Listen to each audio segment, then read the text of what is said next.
For this assignment, I had the pleasure of interviewing Dr. Generosa Grana. Dr. Grana is the director of MD Anderson Cancer Center at Cooper in Camden, New Jersey. I had the pleasure of working with Dr. Grana for many years as a physician educator of billing compliance, but my admiration and esteem for her has grown even more since conducting this interview.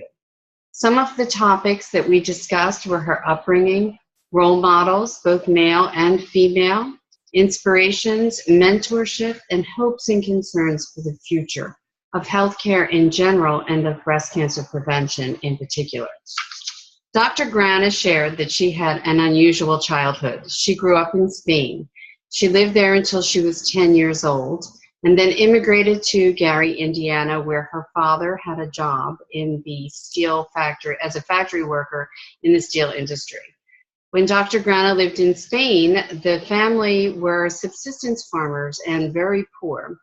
They grew the food they ate and they milked their own cow to have something to drink. There were 3 role models in her village: the priest, the teacher, and the physician. She knew that she wasn't going to be a priest, and the other professions required an education. Her parents were very focused on education. They believed that if you were educated and worked hard, you could be anything you wanted to be. They couldn't tell her how because they didn't know that how. They only had a 6th grade education themselves.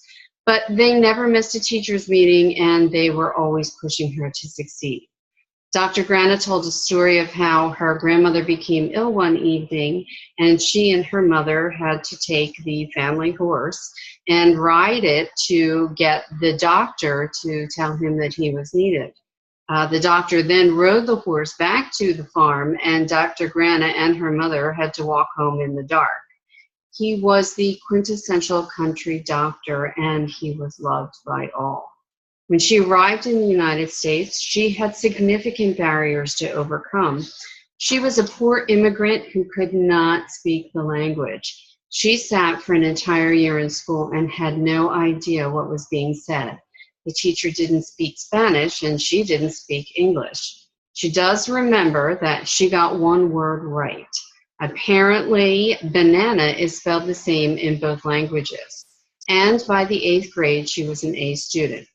At some point in high school, she made the decision that she would like to try to have a career in medicine. Dr. Grana attended the University of Notre Dame, and while there encountered a group of female students who had similar interests in medicine. This group of women helped each other with study skills and encouragement. These were skills that Dr. Grana hadn't learned at home. Her parents didn't possess those skills to pass on to her. She was fortunate enough to be part of a supportive group of women who helped each other and moved on to the next level of education. Then it was off to Northwestern University Medical School, and when she got there, she was mentored by a cardiothoracic surgeon who was a former Miss Illinois.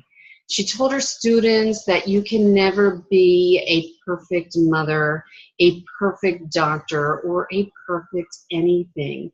You just have to be the best that you can be. In medical school, Dr. Grana never felt that she was discriminated against because of her accent or for being a Hispanic woman. She thought that it must have been there, but she just didn't notice it. She felt empowered, and so she was empowered. When she graduated from medical school, she knew that she didn't want to be in the Midwest anymore. The pace was too quiet and the people were too nice. She wanted something edgy. So she moved to Philadelphia, and she loved it. Dr. Grana did her internship at the Temple University Hospital, and when she was at Temple, she met as a first-year intern, she met a third-year resident, and the 2 of them eventually became married. They have 3 children, a girl who is now a physician, and twin boys. When she was at Temple, she was one of the first classes to do a rotation at Fox Chase Cancer Center, and that sparked her interest in cancer medicine. After Temple, Dr. Grana did her fellowship at Fox Chase, and there she was mentored by Dr. Mary Daly. Dr. Daly was in charge of the genetics program at Fox Chase, and she was warm and she was smart and she was a real pioneer in genetics. It was because of her that Dr. Grana stayed on for an additional 2 years of work at the Cancer Center, studying cancer prevention. When she left Fox Chase and went to Cooper, it was to institute some of the things that she had learned from Dr. Daly. So now it is 1994 and Dr. Grana arrives at Cooper, and she knew that she wanted to do 3 things. She wanted to concentrate on breast cancer, she wanted to concentrate on prevention, and she wanted to provide education for the underserved community. Cooper allowed her to do those things. They allowed her to do whatever she wanted to do. They didn't do it for her, but they did not stand in her way. I told Dr. Grana that research showed that in the area of medical academia, women don't do as well as men due to a lack of mentorship.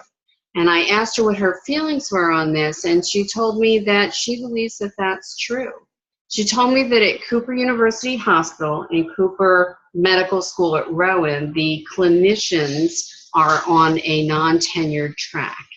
The staff still need to produce clinically and academically to achieve the next rank, but there's no timeline attached to that. She felt that it's hard for women to take time off and keep going because of advancements that are made in medicine so quickly. She was fortunate enough to have her parents move in with her and her family, so that was how she was able to keep up. She felt that it's easier to go back to private practice, but to try and get back into the academic setting, it's much more difficult. And it definitely slows your advancement. Shortly after Dr. Grana arrived at Cooper, the director of the hematology oncology department left, and there was a search for a new director. So during this time period, Dr. Grana was the acting director of a staff of only 3 physicians. At the encouragement of a board member, Dr. Grana submitted for the position. She achieved it, and she grew the department to a staff of 20 physicians. Also during that time, she fostered the partnership with MD Anderson Cancer Center. She built a state-of-the-art facility in Camden, and she's currently overseeing the renovation and expansion of the Cancer Center in Voorhees, New Jersey. She very humbly says, "I don't think that I had any great administrative skills. It was a job that needed to be done, and I just did it. If I didn't have a skill, I just picked it up along the way." Dr. Grana is currently the director of the Cancer Center at Cooper. She is also a full-time professor at the Cooper Medical School, and she's on the board of trustees at Cooper University Healthcare System. Our next conversation moved on to the current political changes that have taken place and that will have such a large impact on healthcare. I asked her what her fears were. She told me that it's a very unsettling time. We don't know how much of the Affordable Care Act will be changed for the underserved. Cooper has always provided care for that population, but the Affordable Care Act made that easier. It gave them more access to preventive services and screenings. Politically, she's concerned about what that means for women because we've elected a man that hasn't come out as a pro-woman influence. I asked her what her hopes were for the future, and she said that she's hopeful that women will continue to play an important role in healthcare. She doesn't think that we can be held back, and she thinks that we'll continue to support other women and take an active role in medicine. When asked if Cooper did anything specific to officially nurture mentorship, I was told that nothing's done in an official capacity, but she hopes that they do have some impact on the future and the next generation. When I compared her background to Dr. Alice Hamilton, who was the first female faculty at Harvard University, I saw that their backgrounds were very different.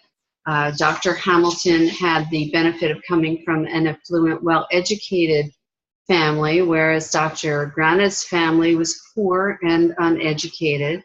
Dr. Hamilton was continually breaking the glass ceiling by working in areas of medicine that weren't even explored before she got there. And she didn't have any female mentors in medicine because she was the first. Whereas Dr. Grana benefited from female role models and mentors at many stages of her career. Both women concentrated the majority of their work on prevention of disease, acquired or genetic, and both served a population that was traditionally underserved. One theme that both women also had in common